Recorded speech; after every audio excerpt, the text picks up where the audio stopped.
Começa agora mais um Papo.com. No programa de hoje vamos falar sobre o universo fitness e o uso de suplementos alimentares. Quem vai nos explicar um pouco mais sobre os benefícios e perigos dessa prática é o nutricionista da Nutrimport, Dr. Rodrigo Moreira. Olá, doutor, bem-vindo ao Papo.com. Eu que agradeço o convite e me ponho à disposição a responder os questionamentos.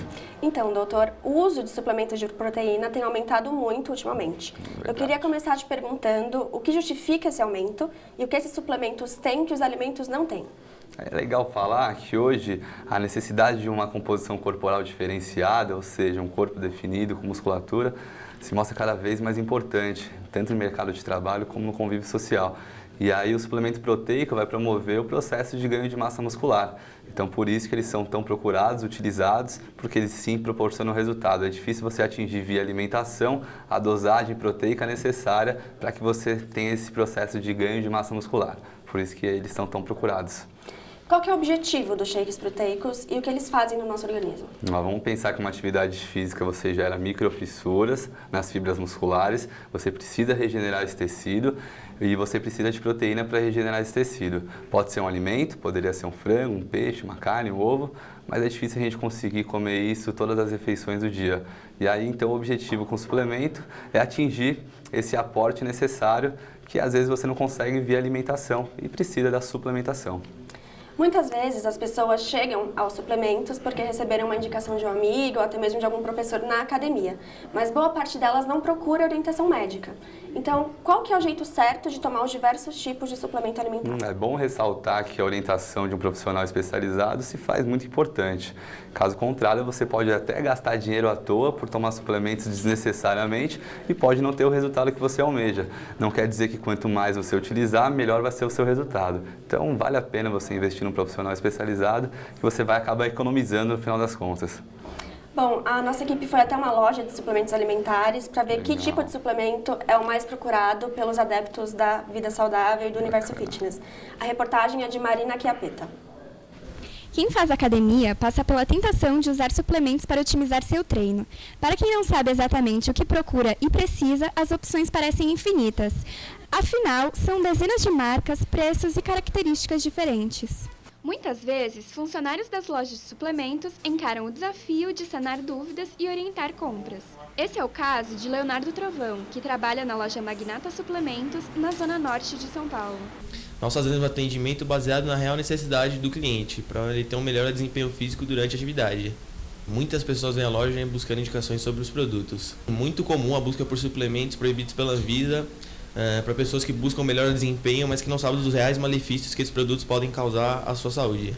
Os suplementos mais vendidos na loja no momento são proteína, a Isoprime da MHP, aminoácido ramificado, a BCA, o Aminobif da Muscomeds e creatina, a creatina decanato da Muscomeds. Bom, doutor, como a gente viu agora na matéria, os suplementos mais procurados são os de proteína, também conhecidos como Whey Protein. Isso. Então, para aprofundar um pouquinho mais sobre o Whey, ele deve ser tomado antes ou depois do treino? Então, não tem horário específico, porque eu ressalto que é importante você ter o controle de proteína durante todas as refeições do dia. Então, se você não conseguir ingerir uma proteína no meio da manhã, eu preciso que você forneça de alguma forma e pode ser via suplementação. O momento pré e pós-treino é muito importante, mas a gente não pode deixar de lado o restante do dia. E só para deixar mais claro ainda, os suplementos proteicos têm um leque um pouquinho maior ainda, né? Tem a albumina, tem a caseína, a proteína da soja, e aí a Whey é a mais efetiva e a mais consumida. Algumas pessoas usam Whey com algum suplemento a mais, né, para complementar. Normalmente é o BCA. Eu queria saber qual que é a função do BCA nesse caso. Complementar a dose necessária de proteína. Às vezes, se você jogar 2 scoops, que na verdade é um medidor que vem dentro, que você utiliza como base, às vezes você ultrapassa a dose proteica. E ressalto que não quanto mais, melhor será. Então, às vezes a gente utiliza uma dose e o que falta de proteína para atingir a necessidade decorrente ao peso do indivíduo, a gente utiliza o BCA como efeito complementar. Mas ele tem N funções, tá? Existe algum suplemento que pode trazer mal à saúde devido ao uso excessivo? E que tipo de consequências esse mau uso traz? Tá, eu acho que assim, todos, não só suplementos como alimentos, se você consumir ele em excesso, ele vai te trazer algum dano. Pode ser um acúmulo de gordura, gerando uma reação inflamatória, pode ser uma sobrecarga de órgão, e a gente iria longe. Eu acho que tudo, não só o suplemento, ele não seria o vilão da história, Mas se você consumir muita pizza, muita gordura, muito carboidrato, você também vai gerar uma situação inflamatória. Pessoas que não seguem uma rotina de treinos, né, e nem de dietas e associam o whey com o BCA, elas podem estar correndo algum risco ou não tem nenhum problema? Não, de forma geral não. O importante é ela fazer um balanceamento da dieta por completo e verificar se aquele suplemento realmente se faz necessário. Aí eu volto a ressaltar, é importante que ela consuma proteína em todas as refeições. Caso ela não consiga atingir, o suplemento pode ser utilizado mesmo para não praticantes de atividade física, sedentários, por exemplo. Que tipo de modificações no dia a dia uma pessoa que está começando a fazer exercícios físicos tem que fazer para conseguir resultados mais rapidamente? Legal, ó, a principal dica que eu dou é tentar trazer o carboidrato. Carboidratos seriam as massas, as frutas, os pães, os tubérculos, para o momento onde você tem maior gasto energético, onde sua oferta pode ser maior por conta que sua demanda energética é maior. Se você não faz atividade física e trabalha de manhã e de tarde, oferte nesse momento. Aí você cria aquela velha regra de 18 horas parar de consumir. Caso você faça uma atividade física à noite, é bom ressaltar que o carboidrato deve vir nesse momento. Então sempre pense que ele é a principal fonte energética e aí se você utilizar no momento onde você tem demanda maior, você não vai acabar estocando. Primeira dica é essa, e o fracionamento de 3 em 3 horas, que isso é velho e se mantém até hoje. Certo. Quais são os efeitos da creatina no corpo? O principal efeito é trazer força e explosão. Então a gente utiliza para quando o indivíduo pratica esse tipo de atividade. Por exemplo, o Usain Bolt, que faz uns 100 metros rasos, Sarah Cielo, que faz uma natação com uma velocidade rápida. Então precisou de força e explosão, a creatina realmente é eficaz. Isso de forma resumida, mas ela tem efeitos anti-inflamatórios e outros tantos, tá? Ela pode sobrecarregar o rim? Não, tem bastante evidência. O principal grupo que estuda sobre creatina é do Brasil, é da USP, é o Bruno Gualano que coordena. E aí tem bastante evidência demonstrando que a creatina já não tem mais essa preocupação em relação à sobrecarga renal, tanto que ela é utilizada até para quem tem rim único ou mesmo para tratamento de insuficiência renal aguda. Bom, agora a gente vai para um pequeno intervalo comercial e já voltamos com mais detalhes do mundo fitness. Não saia daí!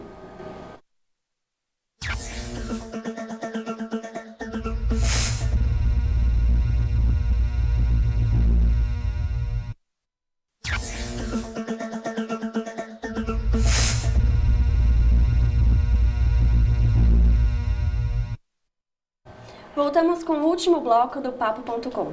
O assunto de hoje é o universo fitness e o uso de suplemento alimentar. E o nosso convidado é o nutricionista da Nutrimport, Dr. Rodrigo Moreira. Doutor, qual que é o propósito do aeróbico em jejum e como ele funciona? A ideologia implantada com esse tipo de mecanismo é que com o aeróbio em jejum, por você estar com um estoque energético baixo, chamado de glicogênio, tanto muscular quanto hepático, você mobilize mais gordura e consuma ela como fonte energética.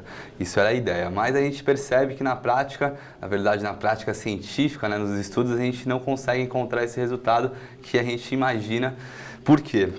Num estudo que fica fácil de demonstrar a diferença é o seguinte, é analisar uma pessoa que faz o aeróbio alimentado no primeiro momento do dia e o aeróbio em jejum. Aí se demonstrou que no gasto final do dia, pelo aeróbio em jejum ser uma situação inflamatória pelo corpo, você vai perceber que, assim, como você não está dando combustível para o corpo, ele vai trabalhar de forma mais lenta porque ele vai ter que usar as suas reservas e são limitadas. Então, aí se percebeu que o aeróbio alimentado promove um gasto energético superior no final das contas, no final do dia, do que o aeróbio em jejum. Então, hoje eu já acabo não recomendando mais a utilização desse tipo de protocolo, mas ainda é muito bem vista e muito bem utilizada, assim, em grande quantidade por muitos praticantes. Tá bom? O exercício físico tem um papel muito importante no resultado final, na busca por um corpo em forma. Tá. Então, qual que é a relação entre os treinos e o uso de suplementos? É muito importante, assim, você tem que ofertar quando a demanda for maior. Por exemplo, a creatina, como eu disse que é um exercício de explosão e força, deve ser implantada nesse momento, quando você faz uma atividade voltada para isso. Caso você precise de uma reposição energética, como um maltodextrina, um maratonista, aí esse tipo de suplemento. Então é muito importante o nutricionista ter uma noção muito grande sobre treinamento para que ele oriente tanto a dieta quanto a parte suplementar de acordo com o treinamento, e o mesmo se vale para o educador físico que tem que compreender da alimentação. Isso é relevantíssimo. O uso de sódio, ele pode atrapalhar a perda de gordura? Perda de gordura, não, porque ele vai causar no máximo uma retenção hídrica, essa retenção vai dificultar o aparecimento da definição muscular, mas é bom ressaltar que o sódio está envolvido diretamente na bomba de contração muscular. Se você tiver baixa concentração de sódio, você vai ter prejuízo na contração e, consequentemente, prejuízo no desempenho do seu exercício. E aí isso aí vai repercutir num resultado inferior. E no ganho de massa muscular? Então aí é mais relevante, é importante, né? Por conta dessa contração. Quando você está querendo ganhar massa muscular, sua intensidade de treinamento tem que ser superior, né? Você tem que degradar mais fibras musculares, tem que treinar de uma forma mais intensa. E aí, consequentemente, caso você tenha deficiência, seu prejuízo vai ser no desempenho e no resultado final. Tem que ter. Existem algum ciclo de dieta para aperfeiçoar o resultado da perda de gordura?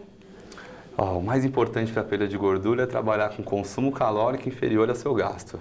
Então, o ciclo de dieta seria assim, fazer alterações de alimentos para que a pessoa não enjoe de consumir o mesmo o ano todo e não se desestimule ou acabe saindo muito da dieta por consequência disso. Então, seria mais isso, mas o mais importante é, para perder gordura, manter esse déficit calórico, consumir menos do que você gasta. Doutor, o universo fitness tem se expandido pela mídia, principalmente nas mídias sociais. Então é muito comum a gente encontrar perfil no Instagram, no Facebook e até canais no YouTube, onde as pessoas expõem seus treinos, suas dietas e dão algumas dicas. Até que ponto é saudável seguir as dicas recomendadas nesse tipo de mídia? Eu fico preocupado com esses entusiastas, não vejo tanto problema deles fazerem atividade física, expor, que eu acho que isso é uma motivação para todos. Mas tem que ter um embasamento, tem que ter uma individualização na prescrição e tem que ter todo o senso crítico de quem está lendo. Não quer dizer que o que ele está fazendo, que para ele está bom, que vai ser bom para você. Então, procure auxílio profissional e procure individualização na prescrição. Termos como cutting e o bulking são muito usados por quem faz academia e quem tem mais afinidade com o universo fitness. Então, você pode explicar um pouco desses termos e como eles funcionam? Sim. O cutting seria o processo de definição, onde o paciente solicita uma perda de tecido adiposo, normalmente uma manutenção de massa muscular. Então, é o processo mais próximo da competição. Os fisiculturistas, os bodybuilders que sobem em palco, a principal função deles é demonstrar toda a estrutura muscular. Eles não pegam peso durante a competição. Então, esse termo cutting é mais próximo da competição, preparatório para isso. E o bulking seria pós-competição, onde ele almeja subir o peso dele. Aí a diferença principal da dieta é que o bulking sobe a quantidade calórica, ele come mais do que ele gasta, e o cutting, ele come menos do que ele gasta. Qual que é a importância de uma boa noite de sono para ter um resultado mais efetivo? Poxa, sensacional. Não pode deixar de se preocupar com o sono. Tem que ser levado em consideração porque as alterações de liberação hormonal são muito grandes com uma única noite mal dormida, né? Uma única noite de privação de sono, você vai ter maior avidez para o consumo de carboidratos, principalmente. Então vai ser difícil você conseguir se livrar dos docinhos aí do dia seguinte, a ansiedade vai ser muito grande. E, consequentemente, você vai ter perda de desempenho no seu treinamento, você vai também ter alterações de liberação hormonal, como, por exemplo, a testosterona, e por aí vai. Então, é muito relevante. Algumas pessoas usam a melatonina por acharem que é o hormônio do crescimento, ela ajuda a ganhar massa. Isso é um mito ou é verdade? É um mito. A melatonina está mais envolvida com o sono profundo, parte regenerativa. Então, seria um mito, sim. Bom, no programa de hoje percebemos a importância da orientação médica tanto para supervisionar treinos e dietas quanto para supervisionar o uso dos suplementos. Infelizmente, nosso tempo está acabando e eu gostaria de agradecer ao Dr. Rodrigo Moreira pela entrevista de hoje. Obrigada, doutor, pela disponibilidade e pela entrevista que você esclareceu para a gente. Eu que agradeço mais uma vez o convite, também parabenizo pela iniciativa e me ponho à disposição para outros questionamentos. Então é isso aí. E o programa de hoje acaba aqui e eu espero vocês na próxima edição do Papo.com. Até lá!